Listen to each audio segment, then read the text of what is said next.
अस्सलाम वालेकुम, कैसे हैं आप सब। उम्मीद है बिल्कुल ठीक ठाक होंगे। कलरफुल लीफ़ी प्लांट्स मुझे बहुत पसंद है और मैंने बहुत सारी इस पे वीडियोस भी अपलोड की हैं। और आज मैं आपको अपने एक और बहुत ही खूबसूरत प्लांट के बारे में बता रही हूँ। यह है स्नोबुश का प्लांट। इसको स्नोबुश का प्लांट इसलिए कहा जाता है कि आप इसके लीव्स देखिए, इस पर जिस तरह से वाइट से समझिए पैचेस से बन जाते हैं ग्रीन लीफ के ऊपर, कि लगता है कि जैसे कि स्नो गिरी हुई है। और ये प्लांट मेरे पास तकरीबन 3 साल से है और इस पर मैंने 2 साल पहले एक वीडियो भी अपलोड की थी जो बहुत छोटा सा बेबी प्लांट था।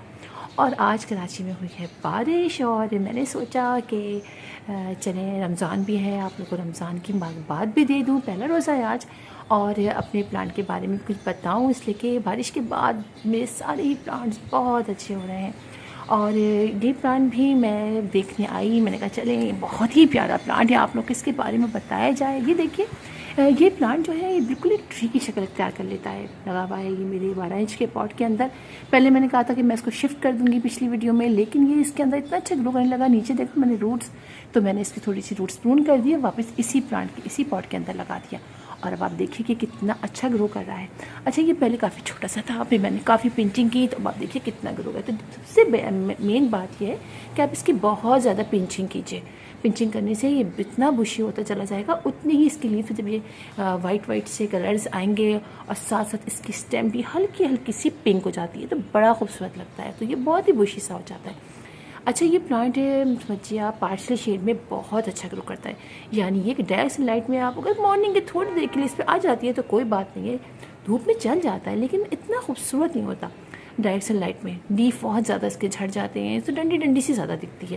लेकिन अगर आप इसको ऐसी जगह रखते हैं प्लांट्स के दरमियान जहाँ छन के इस पर धूप आती है, तो ये बहुत अच्छा ग्रो करता जाता है। आप ये देखिए कितना खूबसूरत हो गया, कितना बड़ा हो गया है।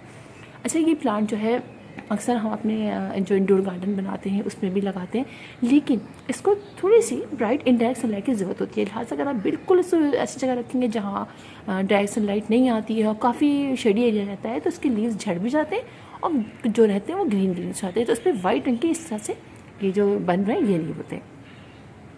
अच्छा, दूसरी बात ये कि आप इस प्लांट को आप ये समझिए, इसमें फ्लावरिंग भी होती है। हाँ, इसमें फ्लावरिंग भी होती है, लेकिन बहुत छोटे छोटे से फ्लावर होते हैं, इतने प्रोमिनेंट नहीं होते, जिसकी वजह से फिर हम इसको इतना और भी नहीं करते हैं।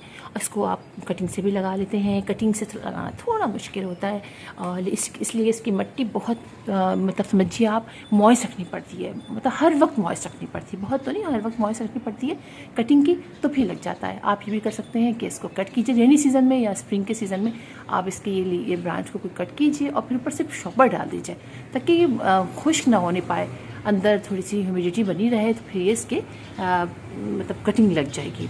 अच्छा, इसको पानी की एक बात ज़रूर बताऊँ आपको, इसकी मिट्टी को हर वक्त आप मॉइस्ट रखिए। अगर आप थोड़े से जैसे आज मैंने पानी डाल दिया, कल भूल गई, परसों दूंगी ना, तो बहुत सारे इसके लीव जो हैं वो येलो होके गिरने लगते हैं।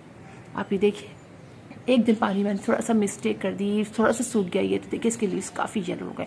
और जब आप नहीं ऐसा करते हैं तो बहुत बुशी सा हो जाता है और बहुत अच्छा ग्रो करता रहता है। यानी ये कि आपको इसके अंदर पानी का बहुत ख्याल रखना है, इसको हर वक्त हल्का मॉइस्ट रखना है। इसकी मिट्टी भी ऐसी बनाइए जो उसके अंदर आप ये समझिए थोड़ी देर पानी होल्ड मतलब थोड़ी देर होल्ड रहे। समझिए आप ये कि बहुत ज़्यादा सॉगी भी नहीं बनाइएगा कि पानी बिल्कुल खड़ा रहे, मैं ये नहीं कह रही हूँ, मैं ये कह रही हूँ कि हल्का हल्का सा इसके अंदर पानी रहे, तो फिर ये प्लांट बहुत अच्छा ग्रो करता रहता है। अच्छा, फर्टिलाइज़र आप इसको हर 15 डेज़ में सब प्लांट को देते हैं, आप इसको भी दे दीजिए ऑर्गेनिक, और वही फर्टिलाइज़र इसके ऊपर स्प्रे भी कर दीजिए जो पेस्टिसाइड का काम भी करेगा। और पेस्टिसाइड का स्प्रे जब आप अपने सारे ही प्लांट्स पे हम करते हैं तो इसके ऊपर भी कर दें, तो ये ज़्यादा अच्छा रहेगा। कभी कभी मैंने देखा है कि अगर दूसरे किसी प्लांट के ऊपर मिलीबग का अटैक होता है, वाइट या स्पाइडर माइट का अटैक होता है, तो इसके ऊपर भी वो आ जाते हैं। तो फिर इसलिए ज़रूरी है कि आप थोड़ा सा इसके ऊपर भी स्प्रे कर दीजिए। अच्छा, इसको आप नर्सरी से ईज़िली मिल जाता है, और आजकल तो कराची की नर्सरीज़ में भी ये मैंने इसको देखा है, 1-2 जगह मिल रहा है, तो आप इसको ले आएँ। मैंने ये तो याद नहीं पड़ता मैंने कब लिए, कितने का लिया था, लेकिन मेरे ख्याल है 150 तक के अंदर आपको ये मिल जाना चाहिए प्लांट। तो आप छोटे छोटे प्लांट से आप उनको ले आइए और ला के लगाइए, बहुत अच्छा प्लांट है और बहुत खूबसूरत भी लगता है ये प्लांट। और सब धूप निकल आई है, बहुत अच्छा लग रहा है, सुबह से धूप नहीं निकली थी। और बस ये प्लांट आप लाइए अपने घर में और ग्रो कीजिए, तो फिर इंशाल्लाह आपसे मुलाकात होगी किसी और वीडियो में, किसी और टॉपिक के साथ। तब तक के लिए अल्लाह हाफ़िज़।